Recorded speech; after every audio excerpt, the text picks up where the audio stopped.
मेरे सारे दोस्तों और भाई बहनों, आपका मेरे चैनल भक्ति में शक्ति में बहुत बहुत स्वागत है।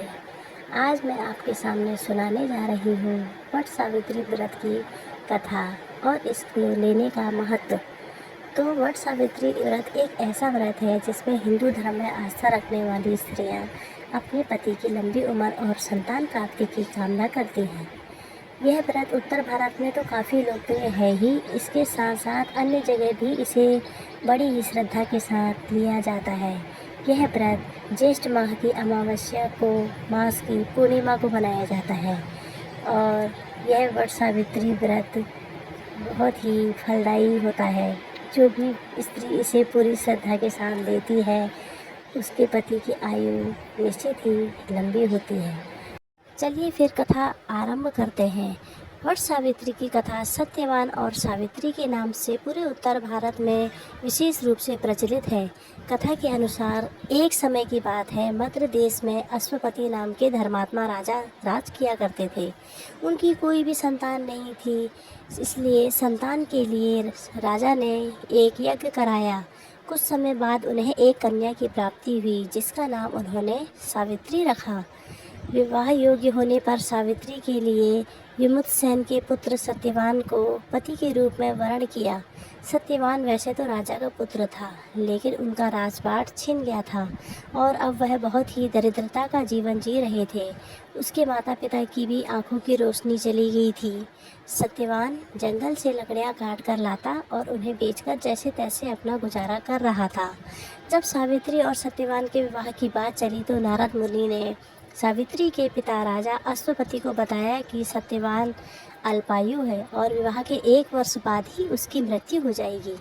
हालांकि राजा अश्वपति सत्यवान की गरीबी को देखकर पहले ही चिंतित थे और सावित्री को समझाने की कोशिश में लगे थे।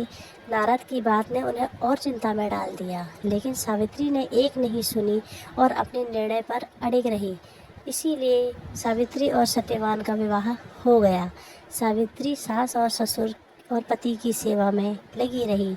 नारद मुनि ने सत्यवान की मृत्यु का जो दिन बताया था, उसी दिन सावित्री भी सत्यवान के साथ वन को चली गई। वन में सत्यवान लकड़ी काटने के लिए जैसे ही पेड़ पर चढ़ने लगा, उसके सिर में असहनीय पीड़ा होने लगी और वह सावित्री की गोद में सिर रखकर लेट गया। कुछ देर बाद उनके समक्ष अनेक दूतों के साथ स्वयं यमराज जी आए। जब यमराज सत्यवान के जीवात्मा को लेकर दक्षिण दिशा की ओर चलने लगे, पतिव्रता सावित्री भी उनके पीछे पीछे चलने लगी। आगे जाकर यमराज ने सावित्री से कहा, हे पतिव्रता नारी, जहाँ तक मनुष्य साथ दे सकता है तुमने अपने पति का साथ दे दिया, अब तुम लौट जाओ।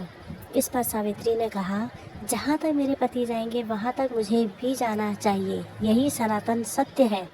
यमराज सावित्री की वाणी सुनकर प्रसन्न और उसे वर मांगने को कहा। सावित्री ने कहा, मेरे सास ससुर अंधे हैं, उन्हें नेत्र ज्योति दे। यमराज ने तथास्तु कहकर उसे लौट जाने को कहा और आगे बढ़ने लगे, किंतु सावित्री यम के पीछे ही चलती रही। यमराज ने प्रसन्न होकर पुनः वर मांगने को कहा। सावित्री ने वर मांगा, मेरे ससुर का खोया हुआ राज्य उन्हें मिल जाए। यमराज ने तथास्तु कहकर पुनः उसे लौट जाने के लिए कहा, परंतु सावित्री अपनी बात पर अटल रही और वापस नहीं गई।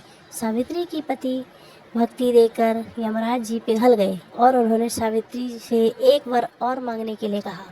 तब सावित्री ने वर मांगा, मैं सत्यवान के 100 पुत्रों की माँ बनना चाहती हूँ, कृपा कर आप मुझे यह वरदान दें। सावित्री की पति भक्ति से प्रसन्न हो इस अंतिम वरदान को देते हुए यमराज ने सत्यवान की जीवात्मा को पास से मुक्त कर दिया और अदृश्य हो गए।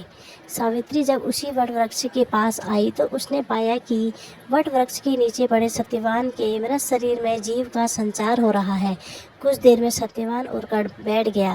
उधर सत्यवान के माता पिता की आंखें भी ठीक हो गई और उनका खोया हुआ राज्य भी वापस मिल गया। इसी तरह सावित्री ने अपने सत धर्म से अपने पति सत्यवान की प्राण को बचा लिया। इसीलिए सारी बहनों से निवेदन है कि वो भी इस व्रत को श्रद्धा के साथ रखें और अपने पति की लंबी आयु की कामना करें। तो बोलिए जय वट सावित्री माता की जय। तो इसी के साथ साथ आपको मेरा ये कथा पसंद आई हो तो मेरे चैनल को लाइक कीजिए और सब्सक्राइब भी करिए और ज़्यादा से ज़्यादा शेयर भी करिए।